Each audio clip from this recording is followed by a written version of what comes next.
کہنے لگے اب آپ صحیح بات لے کے آئے، اب سوال ختم ہو گئے نا.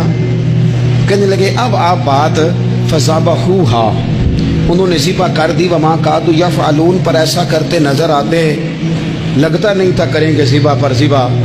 اچھا یہ گائیں پھر ملی کیسے؟ امام خازن کہتے ہیں کہ ایک نیک آدمی تھا، تو اس کا آخری وقت آ گیا، تو اس کے پاس جو کل جمع پونجی تھی وہ ایک بچیا تھی، گائیں کی بچی، بچیا ویڑی، اس کے پاس وہ ایک بچیا تھی صرف. تو اس نے اس طرح کیا کہ اس کی گردن پر ایک مہر لگائی، اللہ کے نام پر بطور امانت اس نے اس کو جنگل میں چھوڑا. کہا یا اللہ میرا بیٹا ایک ہی ہے، وہ بھی چھوٹا ہے، اس کی حفاظت کرنا اور میرے بیٹے کو پہنچا دینا. بچہ بالغ ہو گیا.